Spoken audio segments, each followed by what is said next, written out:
Hi hello friends, இன்றைக்கி நம்ம என்ன பார்க்க போகிறோன்னா ப்ரொக்கோலி ஃப்ரை எப்படி பண்ணலான்றதை பார்க்கலாம். நான் வந்து இன்றைக்கி ஒரு பூ ப்ரொக்கோலி எடுத்திருக்கேன். அதை இந்த மாதிரி சின்ன சின்னதாக ஸ்லைஸாக கட் பண்ணிவிட்டு நல்லா வாஷ் பண்ணி வச்சுருக்கேன். இப்போ 2 பல் வெள்ளைப்பூடு எடுத்திருக்கேன். இதை 1-2 இப்படி தட்டிக்கலாம்.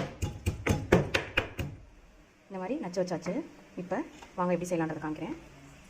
ஒரு வடைச்சட்டி அடுப்பில் வச்சுருக்கேன். இதில் கொஞ்சமாக ஆயில் சேர்த்துக்கலாம். ஒரு ஸ்பூன் சேர்த்துக்கலாம். இதில் கொஞ்சமாக சோம்பு சேர்த்துக்கலாம். ஒரு 1/4 டீஸ்பூன் சோம்பு சேர்த்துக்கலாம். இது கூடவே நம்ம தட்டி வச்ச பூண்டையும் சேர்த்துடலாம்.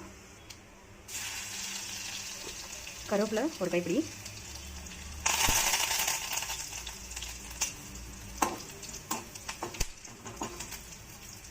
இப்போ நம்ம எடுத்து வச்சிருக்க ப்ரொக்கோலியை இதில் சேர்த்துடலாம்.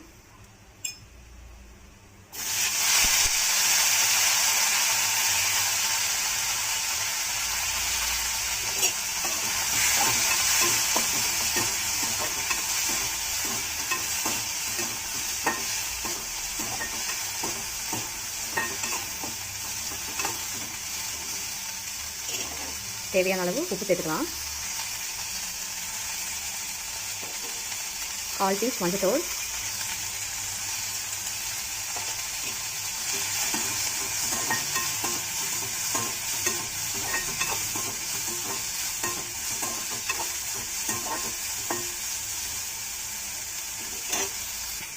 இதில் ஒரு 3 ஸ்பூன் தண்ணி சேர்த்துக்கலாம். தண்ணி இஞ்சிற வரைக்கும் இது நல்லா வேகட்டும். லிட் போட்டு மூடி வச்சிடலாம். தண்ணி இஞ்சிற வரைக்கும் நல்லா வேகட்டும். வெந்ததுக்கப்புறம் எப்படி இருக்குன்னு பார்க்கலாம். இப்போ நல்லா தண்ணியெல்லாம் இஞ்சிடுச்சு.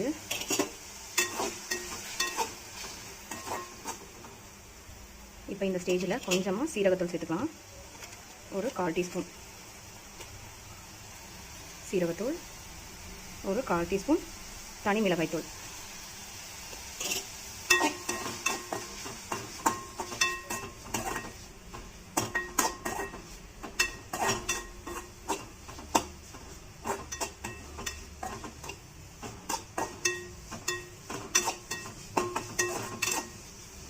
இது ஒரு 2 மினிட்ஸ் நல்லா வேகட்டும். ஆல்ரெடி நல்லா வெந்துருச்சு, பார்த்தீங்கன்னா உங்களுக்கே தெரியும். இப்போ ஒரு 2 மினிட்ஸ் மட்டும் நல்லா வேகட்டும். அவ்வளோதான் ஃப்ரெண்ட்ஸ், நல்லா வெந்துருச்சு. நீங்களே பார்த்தீங்கன்னா தெரியும், நல்லா வெந்துருச்சு. கட் பண்ணால் கூட கட் ஆகும். இப்போ இதை ஒரு சர்விங் பவுலுக்கு மாற்றிடலாம். அடுப்பு ஆஃப் பண்ணிவிட்டு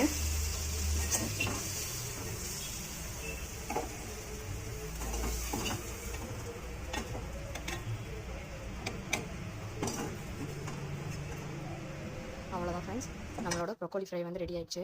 நீங்களும் இதே மாதிரி செஞ்சு புதுசாக ட்ரை பண்ணி பாருங்கள். வீட்டில் எல்லாருக்குமே ரொம்ப பிடிக்கும். குழந்தைகளுக்கு இது ரொம்ப கொடுத்தா ஹெல்த்தி கூட. அதனால் நீங்களும் ட்ரை பண்ணி பாருங்கள். கமெண்ட்ஸில் எப்படி இருக்குன்னு சொல்லுங்கள். இந்த வீடியோ உங்களுக்கு பிடிச்சிருந்துச்சுன்னா மறக்காமல் லைக் பண்ணுங்கள், ஷேர் பண்ணுங்கள், சப்ஸ்கிரைப் பண்ணுங்கள், பெல் ஐக்கானை கிளிக் பண்ணிக்கோங்க. தேங்க்யூ.